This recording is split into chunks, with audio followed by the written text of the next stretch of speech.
देहरादून से बड़ी खबर, राज्य आंदोलनकारियों का सचिवालय कूच, लंबित मांगों पर फूटा गुस्सा। उत्तराखंड राज्य आंदोलनकारियों के सब्र का बांध अब टूटता नजर आ रहा है। वर्षों से लंबित मांगों और चिन्हीकरण प्रक्रिया में हो रही देरी से नाराज आंदोलनकारियों ने बुधवार को राजधानी में जोरदार प्रदर्शन किया।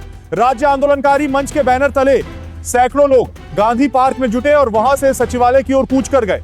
माहौल पूरी तरह से आंदोलन में रहा, जहां सरकार के खिलाफ जमकर नारेबाजी हुई। हालांकि जैसे ही प्रदर्शनकारी सचिवालय की ओर बढ़े, पुलिस प्रशासन अलर्ट हो गया। सुभाष रोड पर बैरिकेडिंग लगाकर आंदोलनकारियों को रोक दिया गया, जिससे मौके पर हल्का तनाव भी देखने को मिला। प्रदर्शनकारियों ने यहीं बैठकर सरकार के खिलाफ अपना विरोध तेज कर दिया। मंच के प्रदेश प्रवक्ता प्रदीप कुकरेती ने सरकार पर गंभीर आरोप लगाए।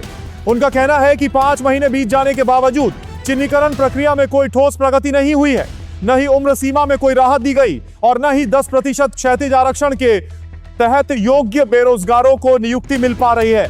उन्होंने यह भी आरोप लगाया कि 2011 के बाद से चिन्हीकरण प्रक्रिया पूरी तरह से पटरी से उतर चुकी है। 13 जिलों में यह प्रक्रिया लगभग ठप पड़ी है और हर जिला प्रशासन अपने अपने नियम बनाकर काम कर रहा है, जिससे आंदोलनकारियों में भारी नाराजगी है।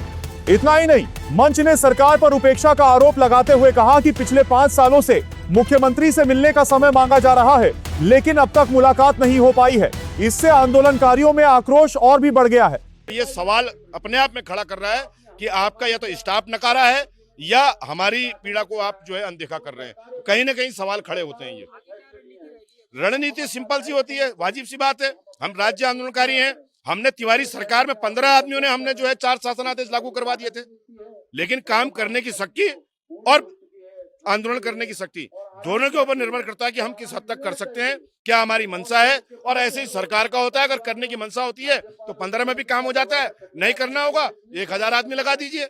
तो ये कहीं ना कहीं इसमें प्रश्न चिन्ह उठते हैं। माननीय मुख्यमंत्री से ऐसी उम्मीद बिल्कुल नहीं थी मुझे, लेकिन वो पता नहीं उनके तक या तो समाचार नहीं पहुंच रहे या वो देख नहीं रहे। तो कहीं ना कहीं उनको अपने सलाहकारों में भी परिवर्तन करना पड़ेगा कि राज्य आंदोलनकारी चिन्हीकरण से लेके उम्र सीमा बढ़ाने से लेके 10% का पालन करने के लेके उसमें जो चीरफाड़ कुछ अधिकारी कर्मचारी कर रहे हैं, उससे सरकार की और शासन की किरकिरी हो रही है। अब बड़ा सवाल यह है कि क्या सरकार राज्य आंदोलनकारियों की इन मांगों को गंभीरता से लेगी या फिर यह आंदोलन और तेज होगा?